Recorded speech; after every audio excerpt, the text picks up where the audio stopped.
You can expect the pirates to be anywhere because they are in those fishing vessels, and these fishing vessels go anywhere, you know. I mean, there is no stopping them. It's been 1.5 years and we are still hoping. Hope is the only thing which has brought us this far. Somebody has to pay for the life of the seafarer.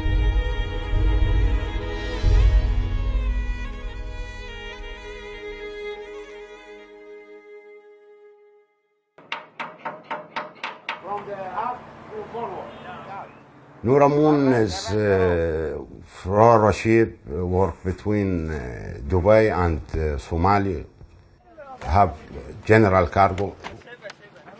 My crew come from India, some from Pakistan, Sri Lanka, Syria, and sometime other country. I am the father of the crew. It's normal in age and in work also. My vessel's name is Savina Kerin. It was a crude oil carrier. We had got loaded in Sudan, and it was heading towards Malaysia. There are 22 people on board. Out of that, 17 people were Indians and 5 were Italians. We are around 500 nautical miles away from the Indian coast. That was the time, and there was an immediately announcement made that pirate boat detected. They started firing with AK-47s and grenade launchers, and we could hear the sounds even in the engine room.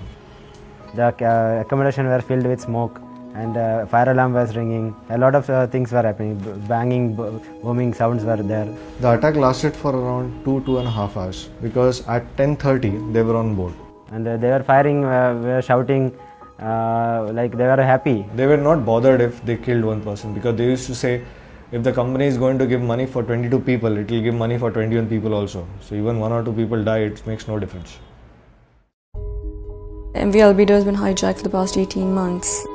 It's a Malaysian ship it was with 23 crew members, out of which 1 has already died.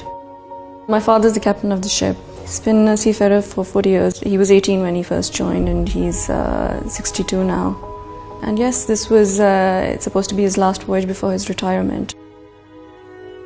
It took 1 entire year of negotiations for us to come down to an amount of $2.85 million. So that was the first step, and then the second step was to figure out how to collect this money.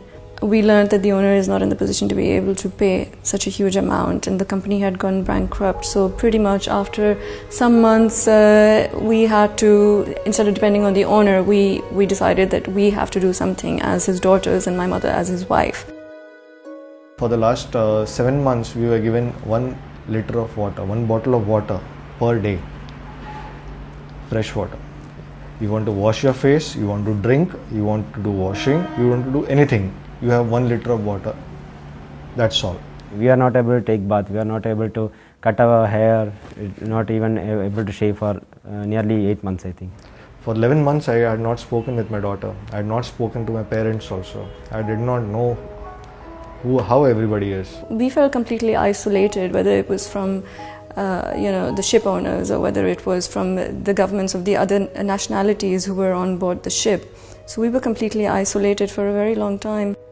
We started this campaign called Save MV Albedo, Save My Father's Life, and in that campaign we used social media. We did on-ground activities. I remember going to events and going on stage and just begging people to donate, even if it's 10 rupees, even if it's 100 rupees, every penny counts for us at this point, because I need to save my father or he's going to die there. I was not able to know what is happening at home. I was not able to know what has happened to my wife. I can't sleep in the night, and I went for some psychiatrist. Don't know what to happen to me. All the Somalis, they grabbed us and they tied us also. And we were in that tied up position for around 1 hour. And we could not feel our hands and legs. It was we could hardly breathe in that position, I'll tell you.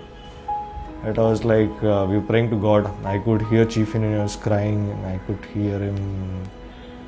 But it was such a mental, my mental state had gone for a toss, I'll say. I already prepared the route from here. The route is very, very dangerous.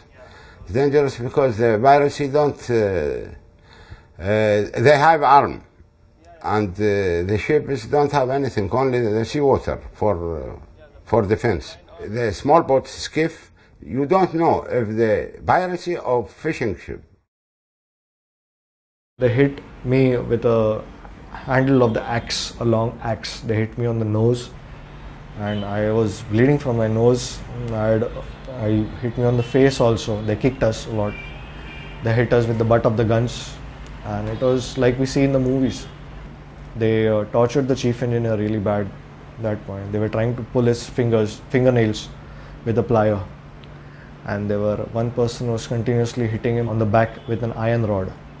It was like a bad dream, and we were just waiting for the bad dream to get over with, and one day we are going to be home, everything all normal life. Then I got a chance to call after severely torturing us, severely beating. I got severe beating. At that time I got a chance to call, and I was crying to my wife, telling that please help me to get out of this place. We didn't know if we were going to be able to raise that amount, but we had to still keep trying. So we did try even till the date of the deadline. And I could not afford to give up, because this was a matter of 22 lives. And if we gave up at this point, then what is going to happen? We can't just leave them to just perish. The lowest point for me was when they had declared that they will be executing myself and the chief officer.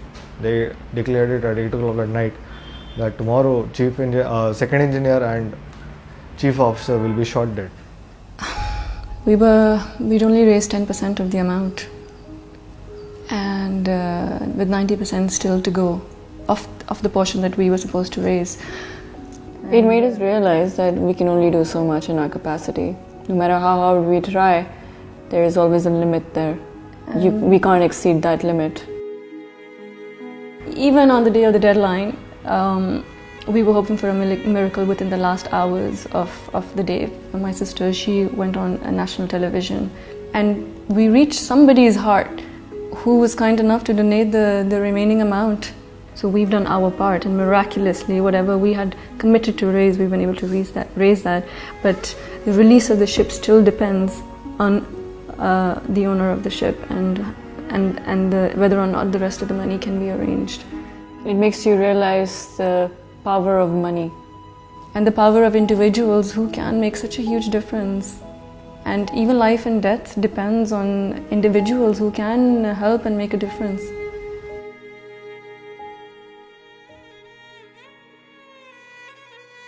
Every day I see in the mirror, I see the scar on my nose, and it reminds me of what I had been through in Somalia.